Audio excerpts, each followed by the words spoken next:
G'day guys, Kane from Garage 11, and on this episode we're going to do a little bit of a short. We're going to take a break from the CR500. This is a little RM125 engine that we are putting together for a customer. It's a 1980. So we're going to run you through it. So first of all, we're going to prep the cases. We've Cerakoted them, cleaned them up beautifully, and we're going to then fit all the bearings. Before we do that, we run taps through everything, clean all the sand out from the Cerakoting process, really clean the cases properly. Super paramount that you do this. So here we are fitting the bearings. I like to use a heat gun. Some guys use a butane torch. I find the heat gun takes longer, but it's a little more passive and it's less chance of overcooking the cases because you can damage them. These are aluminium, enough heat and you will warp the bearings. So we use a lot of OEM parts for this particular one. So we're just double checking which bearings go where. It's been a little while since we pulled this engine apart, but that's all right. So we just make sure we fit them all, get them all nice and home. Like you said, the thermal heating the cases up helps a lot with getting the bearings in. They are a one-for-one fit or a press fit. So opening the cases up or the bearing areas is a lot easier and a lot more gentle on the cases too. You can freeze the bearings, which makes it even easier. I've got a little nylon hammer here. I just use sometimes to tap stuff home. It's not very aggressive. It's easy to just sort of, tap on the bearing without damaging it. Nylon's quite nice and soft, which is good.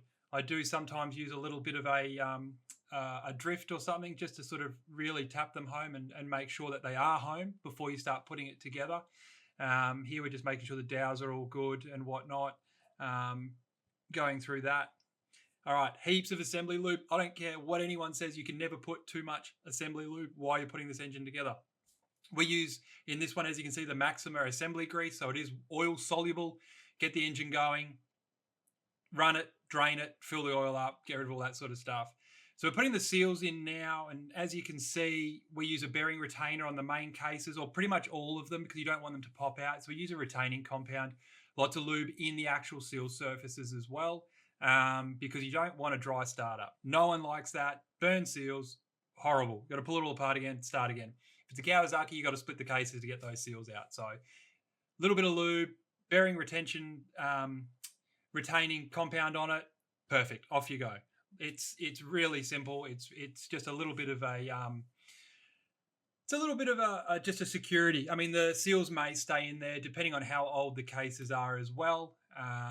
You might have a little bit of a more of a tolerance there, but we just generally go through there. So now you can see we're putting the bearing retainers in. A little bit of Loctite, not too much. I use strong Loctite. I don't care what anyone says because I'd rather them not come out than I'd rather have trouble getting them out than them coming out when you don't want to. So there, we heated the bearing up. Crank drops in. We've had that OEM crank rebuilt using original OEM parts, which was quite good. All right, so we're getting the gearbox in here at the moment. This can be a little tricky. Gearboxes are a little bit funny. You've really got to jiggle them and work them and get them all lined up. They will not rotate once you put them in like this stage is here. They do need to be supported from both ends. So if you do put them in, and you're doing it yourself, and you say, oh, my gearbox doesn't turn, it will. If you've put everything where it should be, it will turn once you get the other half of the case on, where it's supported and cradled from both ends. So this one, from memory, was a little tricky with the shifter drum. We were just making sure which way it went in. And on these early RMs as well, the kickstart mechanism is inside the case. I don't know, Suzuki had their ideas back then, joy of the 80s. So if you're pulling one of these apart and you can't figure out what's going on with the kickstart mechanism before you split the cases because it's in there for sure. So here we go. We're looking for the shifter drum. As you can see, we've nicely bagged everything up. Select fork shafts there going in. This will start to give the gearbox a little bit of stability. You can kind of run through the gears at this stage. As you can see, we're sort of just testing it all out there. Will be very notchy and clunky. All this stuff needs to be supported from both sides in the gearbox. It's just the way it is. Nothing you can do about it. So these particular engines had the bearing retainer for the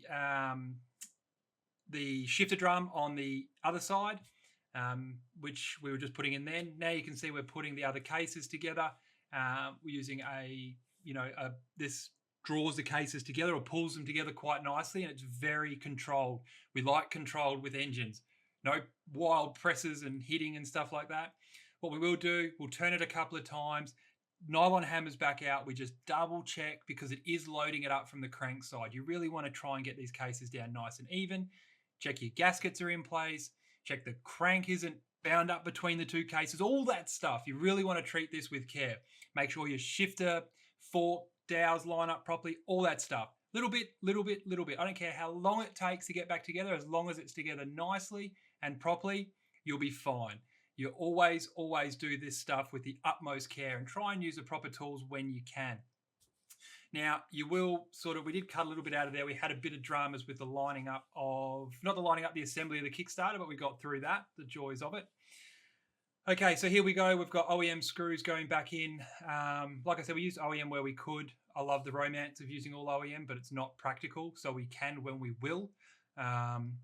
Putting these all down, drawing it all together, once again, making sure everything's nice and lubricated.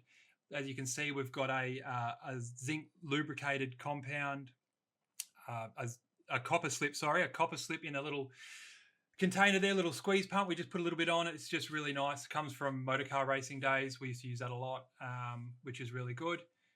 So here we go, putting the stator and everything back in, checking all that, making sure the timing's aligned properly with the OEM marks. Standard engine. We're not doing anything. We're not reinventing the wheel here. I've got the Woodruff key. Pop that in. Yep. So we're getting the stator back in at this stage. Pretty straightforward. Good quality stator. You'll have your marks and everything that lined up.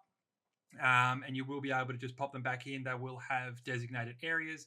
If you have a cheaper or and some of the aftermarket ones do not have those lines. So what you're going to have to do is manually time it up using your through the top of the cylinder where the spark plug is.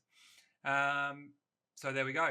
We did torque this up. I like getting them back in the bike, holding it down. It's just a little bit easier. You can put it into gear, use the back brake, all that sort of stuff to try and help you lock it up. Some of the flywheel holding tools are really not great, but that's all right.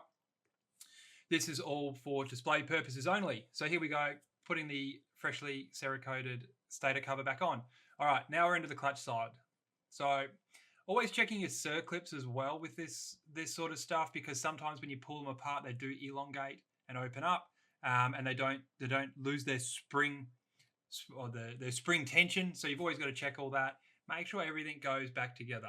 If you can't see it off screen, but there's a massive tub when we pulled this apart. Ziploc bags everywhere. Everything's labeled. Everything's together, and everything stays in a sealed tub, so we don't lose anything.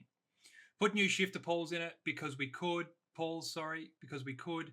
It's always just a good practice. Old bike, wherever you can get this sort of stuff. These are OEM ones. Had a little bit of drama figuring out the overall orientation of this, but we got through it in the end. Clutch basket was in fairly good shape. Being OEM, being where we were with it in the age of the bike, sacrifices and compromises have to be made. So yeah, we sort of just go through and reassemble it, check all the spacers and washers and everything in the right way. Something didn't feel right to me then, so I just like to double check, which is no harm in that. Now these have a horrible, horrible spring system on them. Blood, sweat and tears here. There was definitely blood, that's for sure. Trying to get these springs back up. I can see why they went away from them. You'll see just in a second how we had to go through. It's a lot of spring tension on these clutch fiber springs. They have like a dowel system. You've got to pull the spring up, bring it proud of that plate, slide the down behind it, and then pop them down. We got it in the end, but it was a pretty wild start. Brand new clutch, OEM, that was all soaking in oil, which is always good practice when you're dealing with wet clutches like this. So as you can see here, it's cost me a pair of pliers, a bit of my thumb, and a little bit of my sanity. Had to make a little socket up there to tighten that up because it was fairly close. New gasket on, bolt up the side cover here. Freshly Cerakoted again. Now we're doing the cylinder. We did our ring end gaps. We checked all that stuff, all the boring stuff off camera. Fitting this up, we had the cylinder honed, and then lots of lubricant again. Lots of lubricant, please. These are fantastic, these old engines. No power valves, no water. Boom, straight on. There you go. Case valve, case reads, perfect. Lubricate everywhere, two-stroke oil, turn it over. Make sure nothing catches. Make sure everything's nice and free. Brand new OEM bolts for this one. Pop them back together. We even managed to get a new OEM head gasket for it. These are a copper gasket on these ones. You can anneal the old ones if you want on a copper gasket, which is not a bad thing. So with this, we have our torque special cylinder base socket for it, spanner, sorry. You have to be a quantum physicist to figure out the torque multiplying and where you need to reset it based on the extended length of the spanner, but that's all right, we got there. Nice and even, really nice and even. Little bit. That's all you can do. You've just got to pull them down evenly. Pull them down, do one at a time. You're going to destroy stuff, bend stuff. These are engines. These are competition engines, old ones at that. Nothing's perfect. Everything's a compromise, but you treat it with kid gloves. So here we go. OEM copper head gasket. Pop that on the right way. Freshly Cerakoted and cleaned up head, with some new nuts, washers, and a spark plug. Now, once again, torque it up evenly in a nice star pattern. Figure it out just a little bit at a time until it all clicks down. Then keep going around until it's all nice and even. Don't damage your heads. Water-cooled guys, water-cooled engines, if you guys are doing that sort of stuff. It's all the same. Just treat it all the same. It just gets too messy. This stuff is hard to replace. So yeah, there you go. There's restoring an engine in 12 minutes. As you can see, it's just the assembly of it. We did a lot of stuff with it, with obviously hydroblasting, Cerakoting, cleaning up. Come up really well. We're really happy with it. Beautiful, nice old girl. Not going to make a huge amount of power, but hopefully it'll be reliable. And, this restoration is going to be great. All right, guys, my name's Kane. Thank you once again for joining us and hope you have a wonderful day.